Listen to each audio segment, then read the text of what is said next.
Before we begin today's show, we'd like to thank our sponsors, Posh Virtual Receptionists and Axiom. Welcome to the Modern Law Library. I'm the ABA Journal's Lee Rawles, and today I'm here with Brian Hochman, author of the book The Listeners, A History of Wiretapping in the United States. Brian, thanks so much for joining us. Thanks, Lee, for having me. It's my pleasure. Well, we're going to depart a little bit from what our usual episode is. I would like you to read my listeners an excerpt from your book right up at the beginning, because I think it says a lot about the topic and has some surprises in store for us. Sure. My pleasure. I'm just going to begin with the beginning. I call this the Ballad of D.C. Williams. D.C. Williams worked the trading desk at a small investment firm in Placerville, California, about 45 miles east of Sacramento.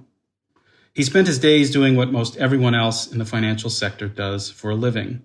He studied trends and he made deals. He bought low and he sold high. He kept a close eye all the while on the regular movements of the market. Williams also had a knack for electronics, and his specialized technical skills helped him to pick up a second job that involved wiretapping. For this job, Williams sometimes went by the names H. Franklin or D.C. Hannas. It depended on what sort of work was required. Over the span of a short few months, Williams gained notoriety across the state of California by devising a scheme that allowed him to do both jobs, trading stocks and tapping wires, at the same time. It made him a wealthy man. The scheme was as effective as it was clever.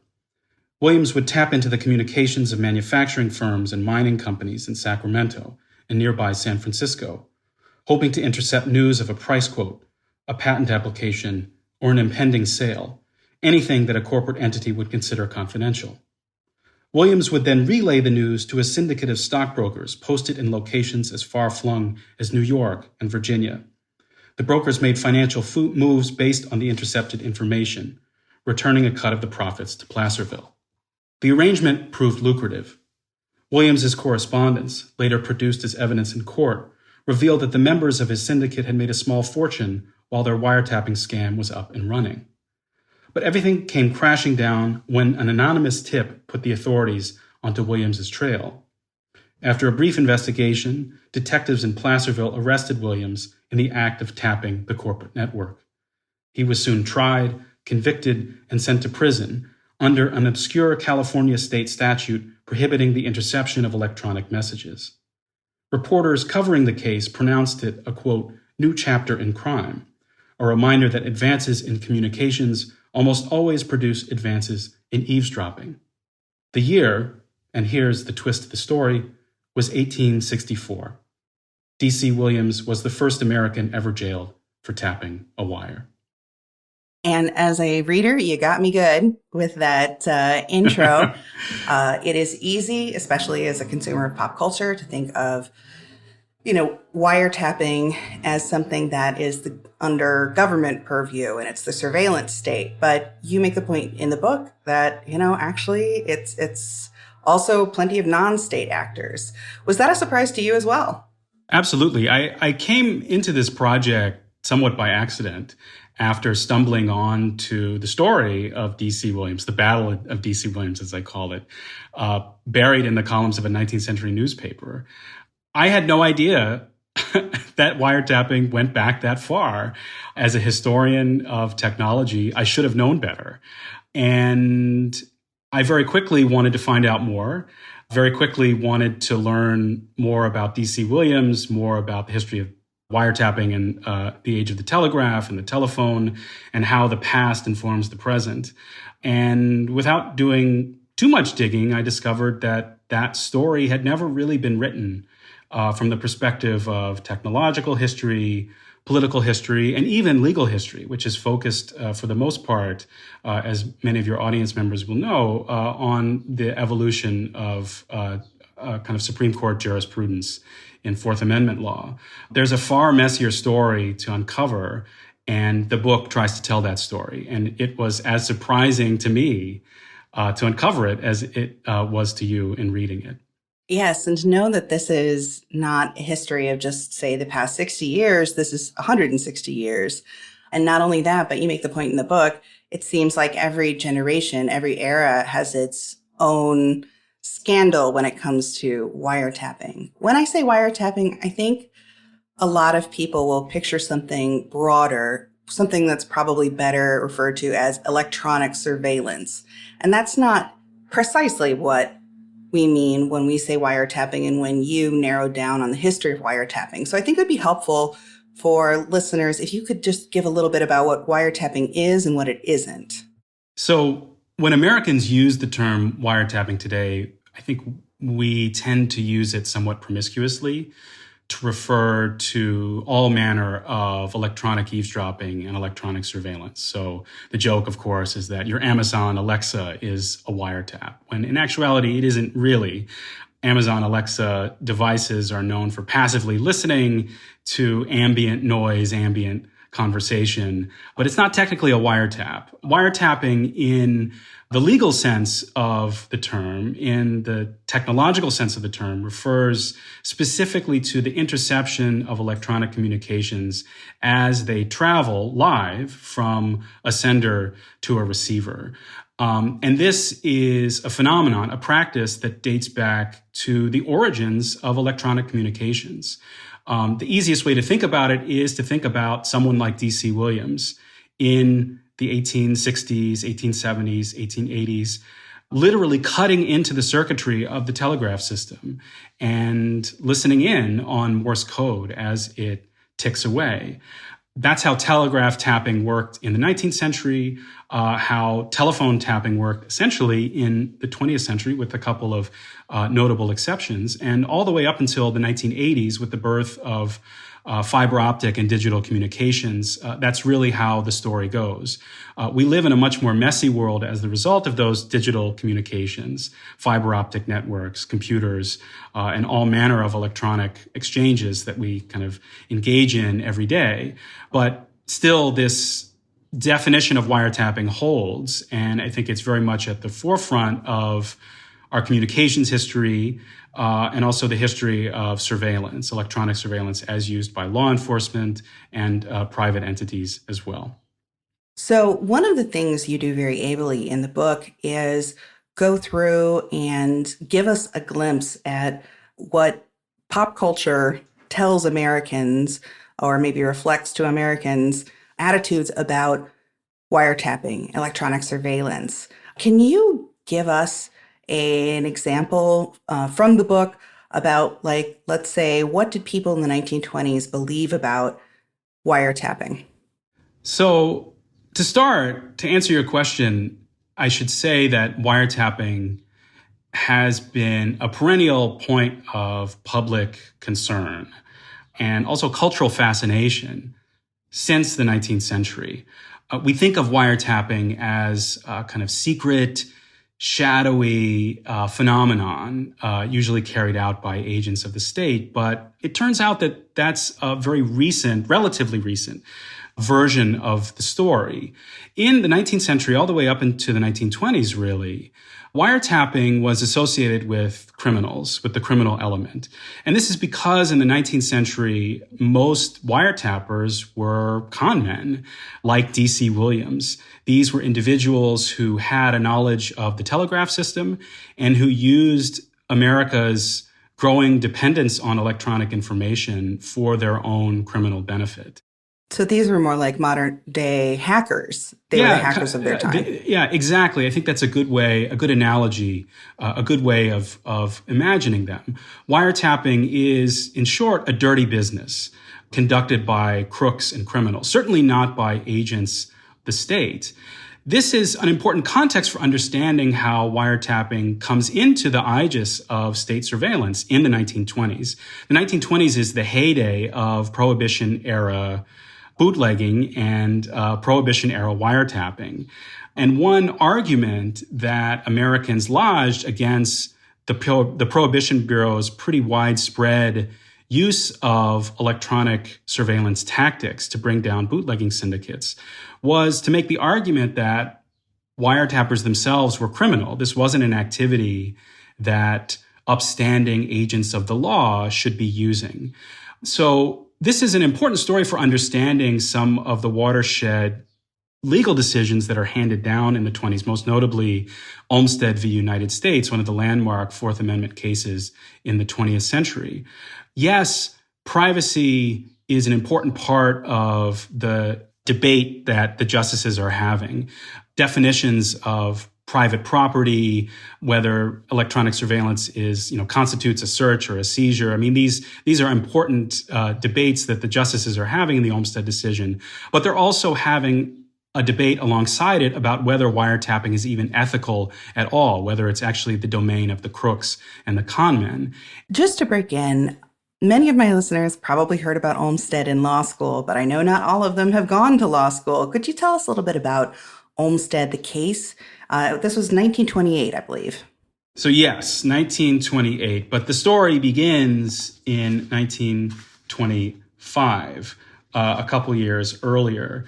Roy Olmstead, known as the king of the bootleggers, ran one of the largest bootlegging syndicates in the Pacific Northwest, if not the entire country. And the Seattle Prohibition Bureau, in an attempt to root out corruption among city officials who had been bought off by Olmstead, and also to bring down Olmstead himself, tapped Olmstead's telephones. Over the course of several months, one Prohibition wiretapper in particular, working with the Prohibition Bureau chief and his wife, who was a stenographer, tapped upwards of 8 telephones in the service of bringing down the Olmstead syndicate. And even though wiretapping was illegal by Washington state law at the time, they used the fruits of their electronic eavesdropping operation as the basis for indicting Olmstead and 89 other associates. It was one of the largest cases in the history of Prohibition. The case immediately becomes known as the case of the whispering wires, resting as it did on the contents of these wiretaps that were transcribed by the Prohibition Bureau chief's wife. Clara Whitney is her name. And it immediately creates a legal firestorm. The question becomes whether it's constitutional for the government to intercept one's conversations held by telephone. And quite controversially, unexpectedly, given the logic of the time, given what court watchers had prognosticated, the court, in a very narrow ruling, deems wiretapping not a search or a seizure, and therefore permissible under the Fourth and the Fifth Amendments of the Constitution. Most scholars of legal history regard this as one of the landmark decisions that the Supreme Court hands down in the history of the Fourth Amendment, not just because of the majority's ruling, but also because the dissent to Olmstead contained kind of seeds of legal thought that would become important in the privacy rights revolution of the 1960s. Notably, the dissent to Olmstead, and here coming back to your question about the image of wiretapping as dirty and criminal, notably, the argument against wiretapping on the part of dissent didn't just rest on legal theories. It also rested, as I discovered and as I outline in the book, it also rested on a more nebulous moral argument against wiretapping as the domain of crooks and criminals. Famously, Justice Holmes, in his very short but blistering dissent to the Olmstead ruling, deems wiretapping a dirty business. And he believed that agents of the law who conducted it were dirty as well. And this kind of moral critique of wiretapping as a dirty business, this is a direct result of the popular public image of the wiretapper as a crook, made famous in the popular culture, the mass culture of the 19th century. And this rallying cry of wiretapping as a dirty business becomes important, a kind of refrain over the course of the 20th century as civil liberties factions on both the right and the left begin protesting wiretapping as a violation of civil liberties and also of civil rights as well. I definitely want to get back to the discussion of civil rights when it comes to this kind of wiretapping. I think, as everyone listening probably knows, massive amounts of wiretapping of various civil rights figures occurred in our history. But before we get there, I'd love to talk about the people who were doing their best to fight this idea that wiretapping was a dirty business. And I'm actually going to read a little bit myself here. I'm fascinated by this man, Harold Lipset. He, I believe, was a manufacturer of listening devices. Is that accurate? He was a private eye. Lipset was a notorious private eye based in San Francisco. He was the so-called super snooper of the West Coast. And he very smartly employed an electronics engineer named Ralph Birch, who manufactured, over the course of Lipset's long and storied and somewhat controversial career, really wide array, of listening devices for Lipset to use in the field in his investigative practice. So Birch was bugging toothpicks and watches and soap and other household devices in order for Lipset to do his work. A quote of Lipset's that he uses when he is trying to say, well, this is the benefit of having these recordings, is he says, "I believe that the use of modern recordings is the greatest advance towards ascertaining the truth. These recordings are a faithful and true reproduction of what was said, including the tone of voice used. Unlike the testimony of an individual, a recording is not subject to bias, prejudice, accuracy, intelligence, reliability, memory, and interpretation." That's kind of an astounding claim that we can see, now looking back and knowing what kinds of distortions can be applied to recordings. But this does seem to be something he genuinely believed. And there was another law enforcement or district attorney, I believe, Edward Silver, who said he compared it, being asked to do his job without the benefit of these kinds of recordings, being compelled to hunt lions with a pea shooter. These arguments in favor of law and order seem to be the arguments made to counter this idea that this is a dirty business. And is that what you found in your research? Those were the most successful arguments? Yes, and it's a very old argument that I find cropping up really in the 1910s and 1920s. The idea that wiretapping, even if it's dirty, even if it's disreputable, even if it violates constitutional protections and guarantees, is essential to the work of modern law enforcement. The idea of the wiretap or the bug, the surveillance recording, as a kind of investigative panacea, we of course now know is a false one. But starting in the 1910s with a very important private investigator named William Burns, who later became the head of the Bureau of Investigation, the entity that became the Federal Bureau of Investigation in the 30s, Burns and others argued that wiretapping and electronic surveillance were critical to their work. And this was an argument that all too often I discovered goes unquestioned. It doesn't go unchallenged, but it does very often and more often than not win the day. And not to get too far away from this, but there's a tie-in to the gentleman I mentioned earlier, Harold Lipset, and the cover of your book. When I first saw the cover of your book, which for listeners, since this is not a visual medium, is a bright blue with an icon of a martini glass with an olive on the cover that says, again, the listeners, A History of Wiretapping United States. There's a connection actually to Harold Lipset. So why is there a martini on the cover of your book? So I love the cover of my book. I'm so thankful to the designers and to Harvard University Press for going this direction. It's so eye-catching. It's also, I think, quite beautiful. And it's, in addition, and I think probably most importantly, this is why you're asking the question, an allusion to one of the central incidents discussed in its pages. In February of 1965, Harold Lipset, the aforementioned super snooper, appears on the floor of the Senate to testify about the unregulated and proliferating rise of electronic surveillance equipment, from wiretapping equipment to miniature microphones and the like. And in order to demonstrate, shall we say, or dramatize even better, the capabilities of this new form of eavesdropping, he made a little performance in which he, throughout his testimony, pretended to sip a dry martini as he's going back and forth with these senators. And at the end of his testimony, he played it back for all to hear, claiming that he had recorded everything going on in the Senate chambers through a very small listening device hidden in the olive in his martini. The idea being, of course, that if you can bug your martini, where can the average American hope to find safety, hope to find privacy or sanctuary? It turns out that that's not entirely true.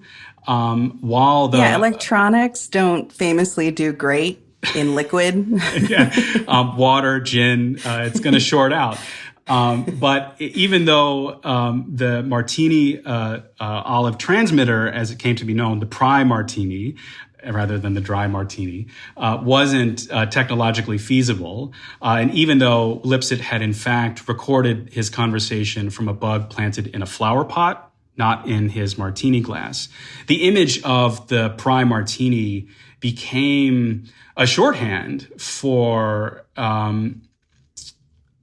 Americans' loss of privacy in an age of big government and technological advancement. And that myth of the bug martini drove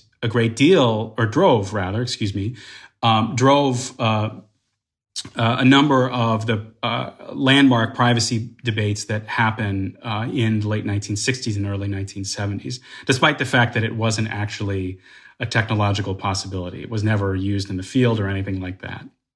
We're going to take a quick break to hear a word from our sponsor, and when we return, I will be here speaking with Brian Hochman, author of The Listeners, A History of Wiretapping in the United States. You're no stranger to compromise. You're a lawyer. But getting the legal team you need is a compromise you shouldn't have to make. Like when you have to invest in hiring a full-time generalist lawyer when you need a highly specialized IP counsel. Or when you don't want to bring in your external law firm with their partner-level price tag. Axiom can help you match the right legal resource to the right matter at the right cost for the right duration. No legal leader should compromise their high standards, and with Axiom, you don't have to. Learn more at axiomlaw.com/ABA. As a lawyer, ever wish you could be in two places at once? You could take a call when you're in court, capture a lead during a meeting. That's where Posh comes in. We're live virtual receptionists who answer and transfer your calls so you never miss an opportunity. And the Posh app lets you control when your receptionist steps in. So if you can't answer, Posh can. And if you've got it, Posh is just a tap away. With Posh, you can save as much as 40% off your current service provider's rates. Start your free trial today at posh.com.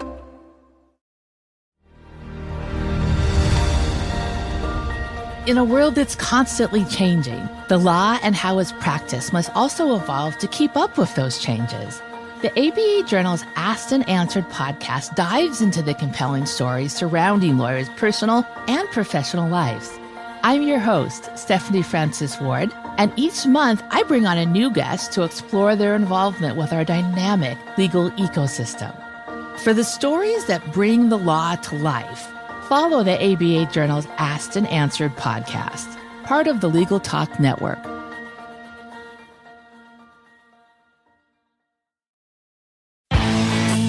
The ABA Journal Legal Rebels podcast features the men and women in the legal profession who aren't satisfied with good enough. These are the people who are changing the way law is practiced and setting the standards that will define the profession in the future. Each episode, we share their story. To hear insights from those with an eye fixed towards tomorrow, follow the Legal Rebels podcast, part of the Legal Talk Network.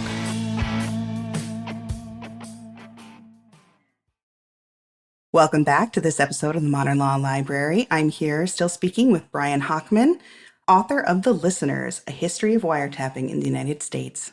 And now that we've gotten to the 60s, I think it's time to come around again and discuss the kind of surveillance that a lot of counterculture figures, civil rights activists, other kind of activists were under. Before reading the book, would have made an assumption that people would start really being concerned about these issues in, say, the 50s, like maybe through the Red Scare, this is how government was given the, more power to surveil people and wiretap. But that isn't actually how it happened. Really, pretty distressingly, it seems like Americans were against these arguments until they were shown or told these will be used against people trying to change the status quo, specifically minorities who are attempting to get their civil rights. So I'll open it up to you. Is that also how you read the situation? I do. What you're referring to is one of the most surprising stories that I uncover in the book. And it's a story that has really unsettled me. I had assumed, as you did, that wiretapping was always the province of the national security state. And that, in particular, the rise of Cold War anti-communism in the 1950s and following September 11th, the rise of post 9/11, the war on terrorism, were central drivers in the history. But it turns out that it's not quite that simple. And the government, as a coherent surveillance state, call it, really arrives late to the game. Prior to 1968, which is a date that we can talk about in a little bit, prior to 1968, it's really a mess. And far more wires are being tapped on the part of private entities, say husbands trying to track down unfaithful spouses or corporations trying to spy on their competitors. Far more wires are being tapped on the part of those entities than, say, the government is tapping to root out communists and subversives. So that's one story that was surprising to me.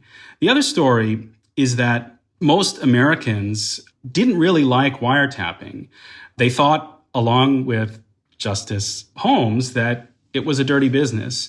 And all of that begins to change in the late 1960s when the nation erupts into unrest as a result of police misconduct.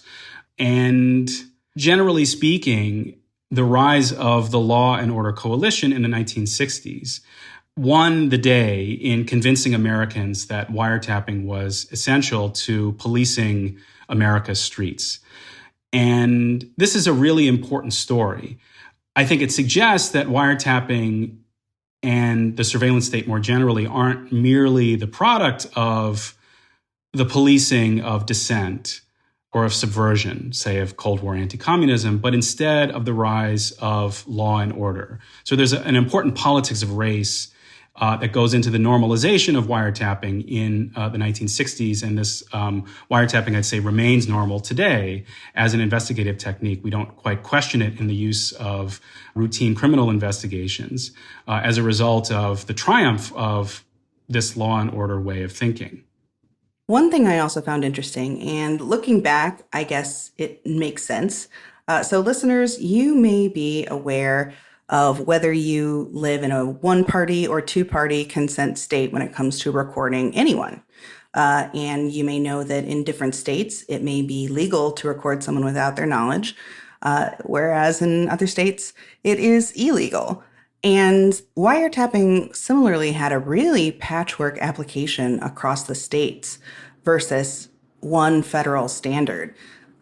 Brian, could you talk a little bit about how that came about? Obviously, this is a 160-year history of wiretapping, but did you see trends when it came to the states that used wiretapping or allowed wiretapping and those that really did forbid it?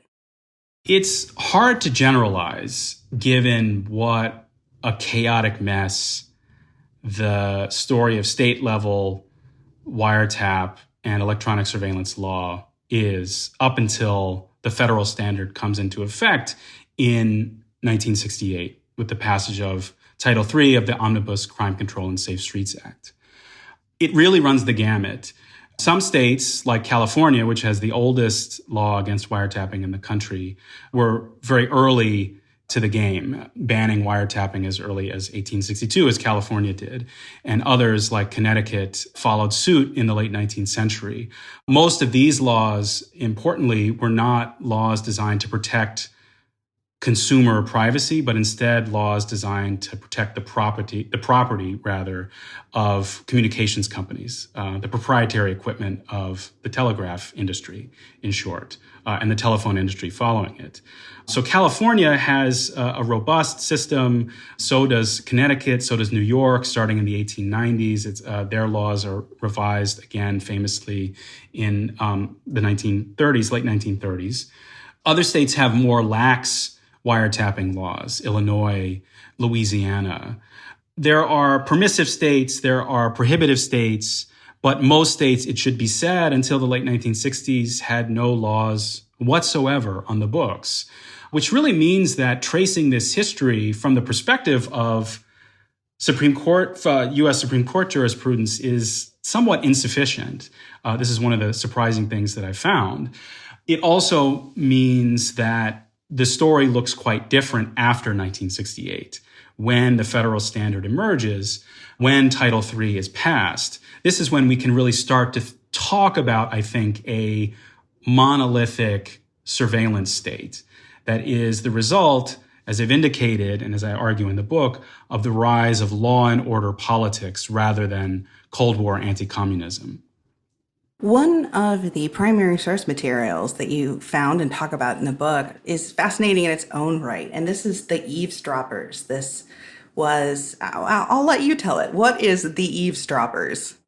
So the eavesdroppers is a landmark report, confusingly published by Rutgers University Press in 1959, co-authored by three researchers. Most famously, the most famous of them was Samuel Dash, who later made his name as the chief counsel for the Senate Watergate Committee in the 1970s. This was the product, this report, published in 1959, was the product of the state of Pennsylvania's efforts to design a wiretapping law. And the Fund for the Republic and the state of Pennsylvania got together, they pooled some money, and they hired Dash and an electronics engineer, expert from the University of Pennsylvania, and also a legal historian to figure out what the real story of wiretapping is, to cut through the miasma of hearsay and myth and really show America what wiretapping really was in the 1950s. And one thing I found pretty astonishing was how complicit the telephone companies were when it came to allowing access to their customers' phone calls, I would say. It's definitely not in the telecom companies' interests for this to get out, and so they seem to have downplayed it a lot, but they seem to have really allowed quite a lot more than the normal consumer may have thought. So Dash's study, the eavesdroppers, had an outsized influence on national debate throughout the 1960s and actually into the 1970s as well. Really, the most important story that he told in the book was of this chaotic field, this conflicted field of state and federal wiretapping laws, and how the chaos of that field had enabled all manner of wiretap abuse on the part of private citizens and also state and local law enforcement. This sets off quite a controversy. One really important story that he uncovers in the book, Dash does, in his investigative research, that doesn't really gain traction until much later in the 20th century, is that he discovered that the phone companies, both regional providers and also Ma Bell, national providers, were in bed with law enforcement, so to speak. Ma Bell was Big Brother's handmaid, as the story goes in following Dash's research. From the late 1800s, 1890s in particular onward, phone companies had been supplying information and even leasing lines to law enforcement for a variety of purposes, investigative purposes. This is, of course, a story that we worry about a great deal today. post-Edward Snowden. But it's a story that Dash uncovered. And interestingly, it doesn't really gain much traction until much later in the 20th century. Well, I actually wondered while reading, and I just want to see, if you think this may contribute to it. Early telephone users, I know the elderly people in the rural area where I grew up still had memories of the party line, where it was not you directly making a phone call to another person, expecting that only you and the other person would ever know it had happened. But it was an open phone line, essentially, and anyone could sit in and listen to it. And there was an operator involved. So maybe they just didn't have that same expectation of privacy in early telephone use. Well, this is one argument, actually, that the phone companies, communications carriers, used in order to justify their complicity with law enforcement surveillance. The idea that the phone company or telecommunications services, by definition, aren't private because not only, not even in particular the case of the party line, which is the most famous, but also because in its earliest guise, phone conversations, in their earliest guise, phone conversations depended on the labor of human intermediaries. So you couldn't really consider conversations carried by telephone between one party to another private if it depended on an operator listening to the call for the first 30 to 90 seconds in order to ensure a stable connection. This was really the case, the kind of telecommunications industry standard until right around World War I. So this argument that privacy isn't intrinsic to the operations of electronic communications becomes one that the communications industry itself marshals in order to justify its complicity with law enforcement. Well, Brian, if my listeners are interested in picking up The Listeners, A History of Wiretapping the United States, and they are reading it, what would you hope their main takeaway or a few of the takeaways from your book would be? That's a tough question. I think there are a number of takeaways. The first is that wiretapping is very old, which means that it is entirely coextensive. Electronic wiretapping is, with the rise of electronic communications, which I think changes our understanding of what privacy is and what communications are in our modern network society. Another, I think, important takeaway has to do with our sense, and I think we alluded to this a little bit earlier, that wiretapping is something that's secret, something that goes on behind closed doors, something that goes on in the name of a coherent surveillance state in a place like Washington, where I live. That is something of an anachronism, and that it took quite some time for wiretapping to arrive as the province of a coherent surveillance state. And before that, wiretapping isn't secret as much as it is public. Americans have been having these debates, sometimes quite heated debates about wiretapping since the middle of the 19th century, and have had a real fascination with it, a cultural fascination with it as well. And the final takeaway, and this alludes to this 1968 year as the big turning point in the story. The final takeaway is that wiretapping is very much an important law enforcement technique whose normalization is an important story in the rise of our modern carceral society. The 1968 law that I alluded to earlier, the Omnibus Crime Control and Safe Streets Act, this is a law, Title III of which legalizes wiretapping for law enforcement under judicial oversight. This is a law that, for a historian like me, a historian of the 20th century, sets off bright red alarm bells. This is a law that most historians agree is a critical piece of the rise of the modern carceral complex. It's a critical piece in the origins of mass incarceration, as Elizabeth Hinton and others have argued. Wiretapping is an important part of that story, and it's right there in the bill itself. Well, Brian, thank you again for coming on this episode of the Modern Law Library. If people want to reach out and learn more from you, find your website, where should they go? My personal website is brianhochman.net. That's BrianHochman.net. You can reach me out to me on Twitter if you'd like, Brian_Hochman. And I'd be happy to take any questions and elaborate on anything we talked about here and more. And the book itself is available pretty much anywhere you can buy books. Well, thank you to Brian for coming on to talk about the listeners. And thank you to you for tuning in for this episode of the Modern Law Library. If you enjoyed this episode, please rate, review, and subscribe in your favorite podcast listening service.